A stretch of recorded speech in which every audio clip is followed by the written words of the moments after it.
Hi, my name is Ilya Gazman.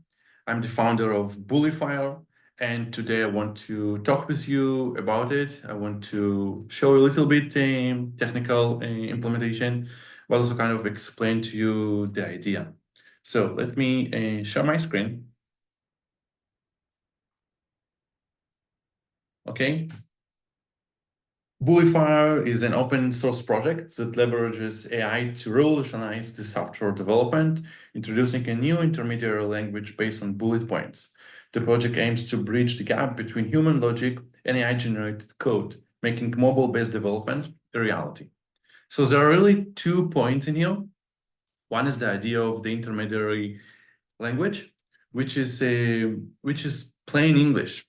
And think about when you're working on a Python or a Java project, you're starting with prompts.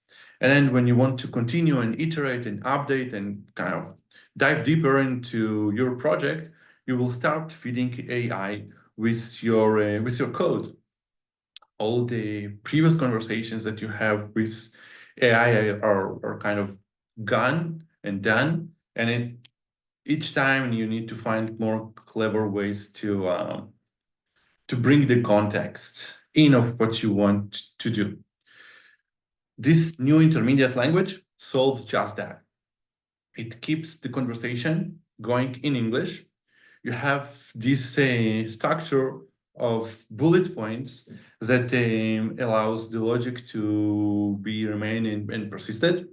You can essentially build any project with bullet points and have the AI to understand what you're talking to it when you will provide, well, eventually will start to provide those bullet points files back to it to feed the context. The second aspect of this entire project is the idea that to develop in mobile. Once the system will be ready and it's very close to this place as it is now, you will be able to switch from a laptop to continuous conversation with AI about the logic, about how you want to structure your project. You're going to be able to do everything you do today, but the boil stuff of generating code, of writing Python, Java, keeping up with the latest API updates, that will go away. That will be handled completely by AI. So let me show you a demo, how it looks like. And I will talk about what is Bulify, the Bulify, and the Bulify. Those are the core pieces of this project. So let me start here a new project. Let's build a puzzle game. So I'm creating a new folder.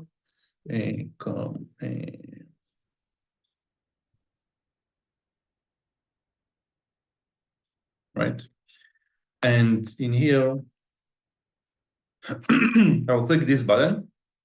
This triggers AI, and it allows me to prompt here what I want to create. I have 3 schemas. I have Bulify to create new ideas, so it will turn my prompt into bullet point files. The Bulify, it's to convert them to raw output, be it a book that you're creating, be it a Java application, Python application, a web app, or a Bulify file to iterate over a bullet point file and modify it. So now we are create a new puzzle game in Python. I'll send that. So it starts to load. It's been processed by AI. We can send multiple requests in this screen. So while it's working on one request, you can send other requests as well. And it's done. So you have here logs view of what happened. This is the response, and that was the request. Now note that all what I did is give it this short prompt, and I used the Bulify schema. So what schema is really doing it's the prompt engineering. It gives all this input, and then here in the end, we have create a new puzzle game with the role of user. If you're familiar with OpenAI APIs, with Anthropic APIs, it manages a chat conversation in a form of messages, and each message can be either by user, by system, by multiple users. So it maintains here kind of the same structure, and each schema is converted to those messages that have been sent to the AI. So this is the output. It's created 4 files for us. We have the puzzle game here. It uses imports. So imports. So we have, I say that it's bullet point files, but now we see imports. In imports, it can import other bullet point files. And it's helpful when you want to rebulify a file, which we'll do in a moment. So it will know what context to feed in. You can obviously go and manually edit it by yourself, but we are going to use Bulify for that. So let's demonstrate how that works. Actually, before that, let me see what I'm going to ask it. Okay, so we have here fields, board, player, in-game, constructor, initialize board player, start game, display welcome message, while not is game over, display current board state, get player move, update board with player move, check if puzzle solved, solve set, get this game over to true, and display congratulations message. It's actually pretty good. Get player move, then update boards, entry point. What I don't see here, it's the user input. So it's kind of unclear to me how users interacting with that. I understand the logic, but let's ask it to also get the user input and kind of be more robust with it, what it can do. So I'm clicking on that. It creates a new API request. This time we're doing a Bulify file and user input and processing. There should be some actions that the user can do that will impact the game state. Okay, so let's send that. Okay, and switch to the loading state. So let's wait for it to complete. It's done. So in the logs, we see now board, in-game, constructor, display welcome message, display cardboard, process user input. It places it inside the game loop. Maybe it's not ideal, but here I can have a follow-up conversation with it to kind of have processing the user inputs on a separate thread from the game loop. But overall, this is perfect. This is where I wanted to start going. I'm going to have multiple conversations with AI until I feel good about it. And then I can go to here and click this button to download the project. But before that, let me also show you the Bulify portion of it. So now it's doing the Bulify schema. And this is going to work on each of the files separately. So it's going to execute 4 requests to the open to the AI cloud in this case. And our prompt is going to be for each one of them. So let's say here, convert the file to Python. And sending that. Okay, it's starting to load. Okay, and it's done. So it created the first file. And you see this is the raw code. This is Python. This is what we can go and execute later on. and it continues to generate the other files.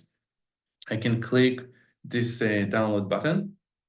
It converts all the files into a zip, and I can use Bluetooth or other share method to share it with my laptop or whatever interaction I want to have here. Yeah, so this is awesome. Let me show you a little bit code now.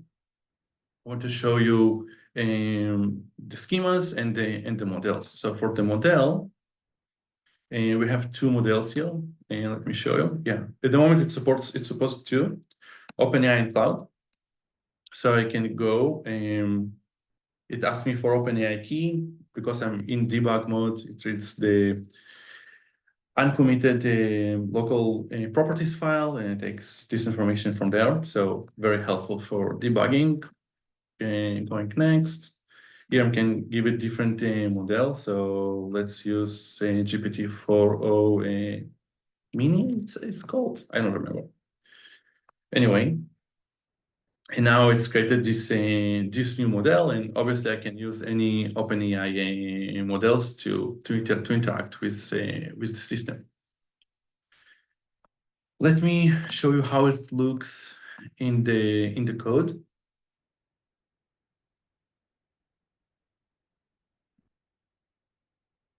Okay, so there are two modules. This is Android project Bulifier with two models, core and demo. Demo is just the application, but all the logic is here. So I'm going to models. And in here we have the questions and what I showed you earlier. So for OpenAI, there is OpenAI key, organization, and model. And then it kind of save them locally. And when create a API model is called, then it sends those items to the API request. And this is it. So it's super easy to add new models, new integrations. And I believe this is going to have many more in the future. For the API model, you can see all the APIs here. So we have Anthropic and OpenAI. In here, I'm just taking this message request, which is an array of messages. And for each one, I'm checking the role. I'm saying if it's a user or a system, and have the content. And then that's it. I'm sending the completion request, getting a response, and taking the string content out of it. This is the response that we got from OpenAI. It's that simple, really. Now for schemas, we have, it's inside assets. We have three schemas, Bulify, the Bulify, and the Bulify. And it looks like that. We have those same titles, this sign and the word, and then it will be split up by that into messages. So this is a system message, and the last one is a user message, and we have another system and system loop, and everything will be converted into messages that will be later processed by the API. And in here, it kind of gives you more explanation. So comment is a special one. It's going to be ignored essentially. So you can place useful information in here. There are also placeholders. And for those, you might need to add a little bit code to create your schemas and kind of work with your placeholders. But there are some existing ones that you can use out of the box. So creating a new schema is also very easy. Maybe a bit more harder than creating a new model, but it's very, very trivial to do. And it really shows you how prompt engineering plays a major role into this entire implementation. Yeah, so very easy to do, very easy to develop and share, and the results. I'm really excited about this project. So on that note, I want to invite you to contribute, to be part of it, to use it. With the today was a release. This future node is part of it, and it has all those items. There are some known bugs that new contributors can work on or not. It's in here. Can work on, and yeah, I'm super excited about this. I'm available. Reach out to me, and let's bulify the world together. See you very soon.